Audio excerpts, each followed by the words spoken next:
ఇప్పుడు memory problem అనేది ఒక ఏజ్ వచ్చిన తర్వాత ఎవరికొరికి కామన్‌గానే ఏదో ఒక టైంలో అవుతుంటది. లైట్‌గా మెమరీ ప్రాబ్లమ్ అనేది ఎప్పుడు ప్రాబ్లమ్ కాదు. అది కొంచెం మందికి ఏజింగ్ వల్ల కూడా అవుతుంటది.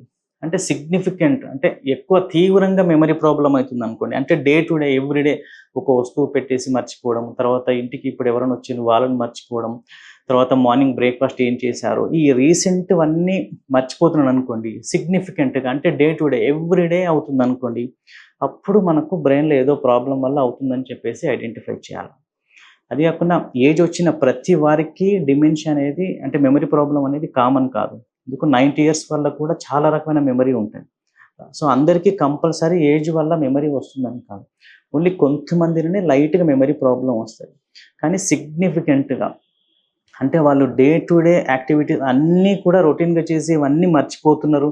కంప్లీట్‌గా ఒకరి మీద డిపెండ్ అవుతున్నారు. గుర్తుపెట్టుకోవడానికి అంటే దాన్ని మనం ఇంపార్టెంట్‌గా తీసుకుంటాం. అది మనం డిమెన్షియా కింద కాలిక్యులేట్ చేస్తాము.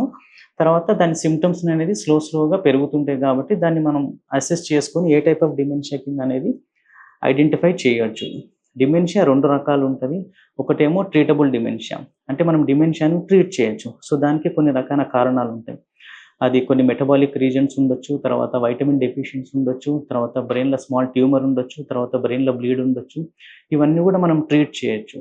తర్వాత నాన్ ట్రీటబుల్ డిమెన్షియా అంటే డీజనరేటివ్ కండిషన్స్. బ్రెయిన్ లోపల మెమరీకి సంబంధించినటువంటి హార్మోన్స్ ప్రొడ్యూస్ చేసే నరాలనేవి క్షీణించిపోతుంటాయి.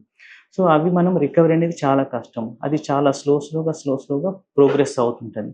మరి దీన్ని ఐడెంటిఫై చేస్తే మనం ప్రోగ్రెషన్ అనేది కొంతవరకు తగ్గించొచ్చు. టాబ్లెట్స్ పరంగా తర్వాత దాన్ని కొంచెం థెరపీ వల్ల ఆ ప్రోగ్రెషన్ అనేది తగ్గించొచ్చు. అందుకే డిమెన్షియా రాంగానే ఫస్ట్ ట్రీటబులా, నాన్ ట్రీటబులా అనేది ఐడెంటిఫై చేసి దానికి సంబంధించినటువంటి మెడికేషన్స్ గానివ్వండి, థెరపీస్ గాని పెడితే డిమెన్షియాని కంట్రోల్ చేయొచ్చు. మీరు తీసుకునే అదే మందులు, అదే నాణ్యమైన మందులు, కానీ సగం ధరకే.